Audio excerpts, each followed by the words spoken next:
Então, boa noite a todos. Hoje o nosso último encontro, né, sobre esse tema que a gente começou aí no mês de maio. E hoje a gente vai estar aí finalizando, né, a nosso estudo, trazendo essa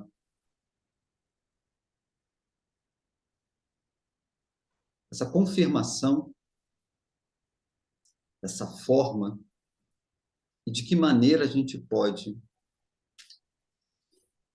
compartilhar para um mundo melhor, não só através da nossa vida pessoal, mas que vai impactar também as vidas de outras pessoas na nossa volta. Assim eu entendo que a gente consegue criar um mundo melhor. Tá? Construindo o nosso futuro é um tema que eu trouxe como uma reflexão, e hoje eu quero finalizar falando de uma equação que para mim é muito importante.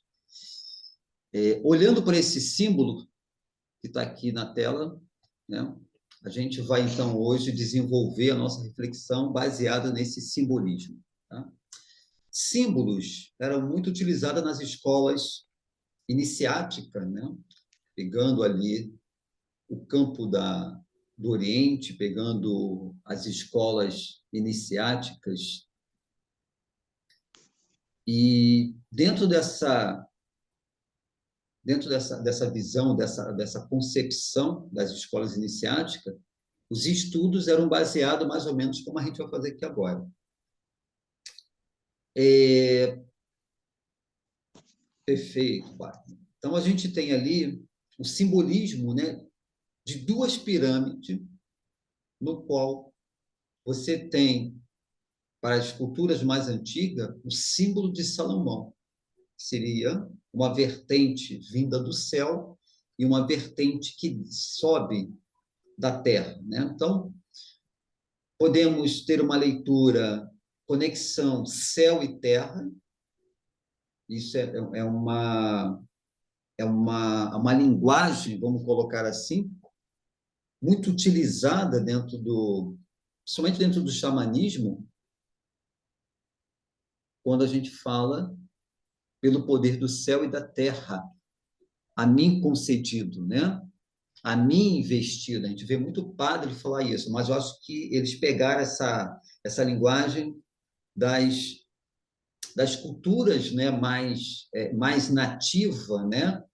Porque ali a gente escuta muito isso. Eu aprendi a rezar com os meus mestres xamãs dessa forma, né? Pelo poder do céu e da terra me concedido. Aí depois tem outras frases, são frases mágicas, para que a gente possa iniciar e abrir uma roda, abrir uma cerimônia, justamente isso. E esse simbolismo, ele é muito antigo, tá? Então, ali representa céu e terra, homem divino e o homem da terra. E o centro, tá? É o centro da consciência da alma, o intermediário, aquele que vai fazer a ponte entre o céu e a terra. Essa é uma linguagem, tá, muito dentro de uma visão mística, de uma visão esotérica. Então, qual é a diferença, né, quando a gente escuta falar, isso aqui é uma visão mística, isso aqui é uma visão esotérica? A grande diferença do esotérico para o místico é que o místico ele vai trazer uma associação do sagrado, do sentido do sagrado. Então, tudo aquilo que é sagrado para o meu povo, né? Tudo aquilo que é visto como algo sagrado é o sentido do místico. O esotérico, tá? É quando eu consigo transformar esse sentido do sagrado para uma prática constante diária na minha vida. Então, quando você vê alguém, né, isso na década de 80, de 90, fulano de tal, ele faz meditação, fulano de tal, ele faz yoga, ele é um cara esotérico. Entende? Então, se usou muito essa linguagem. Por quê? Porque o esotérico é aquele que pratica um conhecimento místico vindo de uma tradição sagrada. Ok? Então, dentro desse simbolismo aqui, a gente está encontrando essas linguagens do sagrado, do místico e do esotérico. E a ideia é justamente essa, né? Que vocês sejam pessoas esotéricas, que significa a prática, vivenciar, colocar em prática no seu dia a dia. Vamos pegar esse mesmo símbolo que está aqui e vamos trazer ele para uma visão da psique. Aí vamos trazer agora uma visão mais humana. Tá? Nas tradições esotéricas, olha aí, muito obrigado. Na tradição esotérica das escolas iniciáticas, eles usavam esse símbolo para representar um homem divino, o homem de ouro. Platão falava muito, né? Sócrates, Aristóteles, Santo Agostinho trazia muito esse termo, o homem de ouro. Na alquimia, transformar o chumbo em ouro era justamente, né, essa analogia, transformando o homem bruto, aquele homem inconsciente, num homem de ouro. E essa visão do homem de ouro é um homem conectado e consciente da sua consciência divina. Então, nas escolas, né, da iniciática, havia um termo muito bonito, né, que quando você se tornava, né, um mestre, esse simbolismo significa que você acessou, né, o seu homem de ouro, o homem divino, o homem mágico.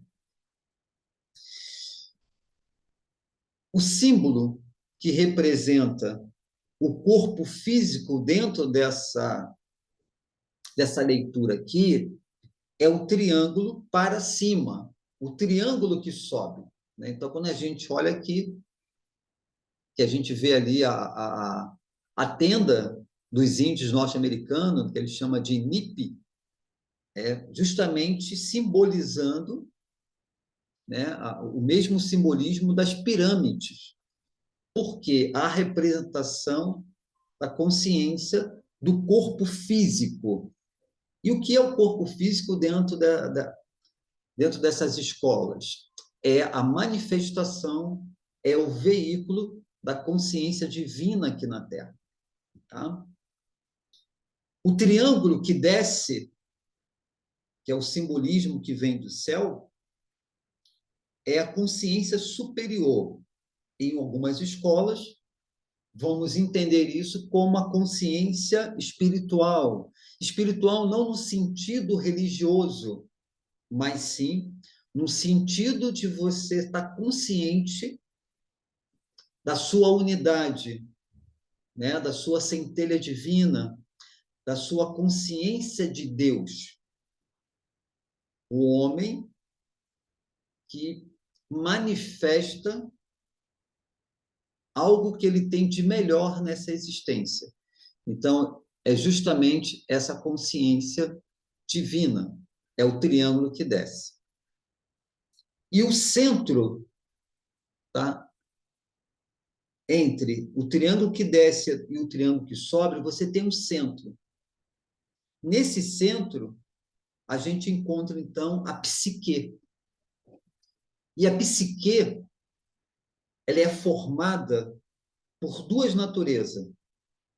A mente pensante, a mente lógica, e o sentimento. Então, quando a gente fala sobre psique, estudar a psique humana, a gente está falando de duas naturezas.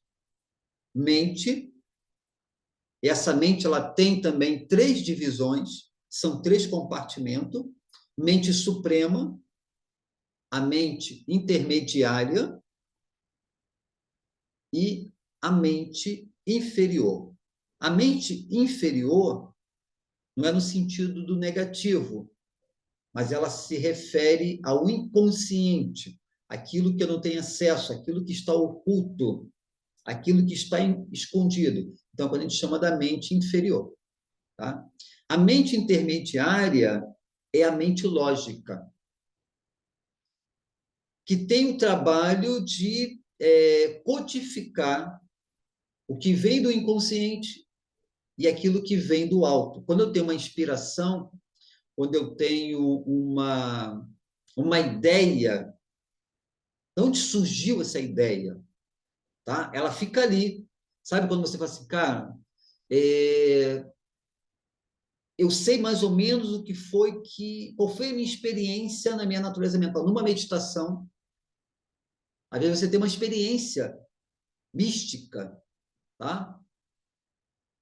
E aí você quer trazer isso para o mundo das ideias, né? Para fazer uma reflexão. Essa mente lógica, ela tem esse papel de codificar, trazer para uma linguagem que todos possam entender. Então, essa é a mente intermediária. Superior, inferior e intermediária. Então, esse número 3, ele é um número místico, sagrado, porque a gente está falando da tríade. E a gente vai ver,